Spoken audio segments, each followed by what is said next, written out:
Hello guys, welcome to Nivetha's kitchen. இன்றைக்கி நம்ம சேனலில் ரொம்பவே புதுசான சட்னி ரெசிபி பார்க்க போகிறோம். வாங்க வீடியோக்குள்ளே போகலாம்.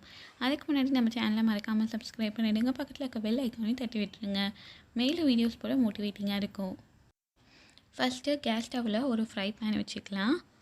இந்த ஃப்ரை பேனில் 2 ஸ்பூன் அளவுக்கு எண்ணெய் சேர்த்துக்கலாம். கடலை எண்ணெய் சேர்த்துக்க போகிறேன்.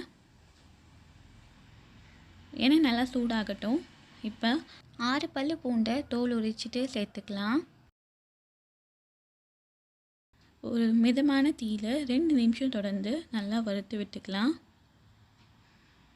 இது கூட ஒரு 10லேருந்து 15 சின்ன வெங்காயத்தை தோல் உரிச்சி சேர்த்துக்கலாம். சேர்த்துட்டு வெங்காயம் நல்லா கண்ணாடி பதம் வர வரைக்கும் நல்லா வதக்கி விட போகிறோம். வெங்காயம் நல்லா கண்ணாடி பதம் வந்தாச்சு. இது கூட தக்காளி 2 மீடியம் சைஸ் பழுத்த தக்காளியாக பார்த்து எடுத்துக்கோங்க. தக்காளியெல்லாம் சேர்த்துட்டு கொஞ்சமாக உப்பு சேர்த்துக்கோங்க. உப்பு சேர்த்துட்டு நல்லா வதக்கி விடலாம். தக்காளி நல்லா சாஃப்ட் ஆகணும், அது வரைக்கும் நல்லா வதக்கி விட போகிறோம்.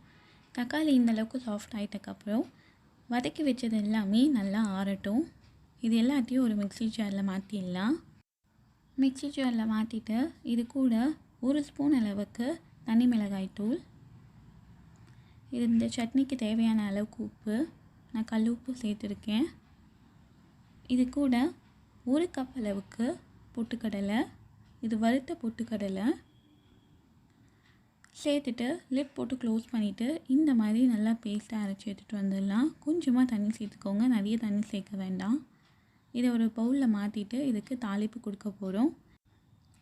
தாளிப்பு கரண்டியில் கொஞ்சமாக நல்லெண்ணெய் சேர்த்துக்கிட்டு நல்லெண்ணெய் நல்லா சூடாயிட்டக்கப்புறம் கொஞ்சமாக கடுகு, கொஞ்சமாக பெருங்காயத்தூள் சேர்த்துட்டு தாளிப்பு இதில் சேர்த்துடலாம். ரொம்பவே சுவையான டிஃப்ரெண்ட்டான பொட்டுக்கடலை சட்னி ரெடி ஆகிடுச்சு. நீங்களும் இதை கண்டிப்பாக ட்ரை பண்ணி பாருங்கள். டேஸ்ட்டு ரொம்பவே டிஃப்ரெண்ட்டாக இருக்கும். ட்ரை பண்ணி பார்த்துட்டு உங்கள் கமெண்ட் சொல்லுங்கள்.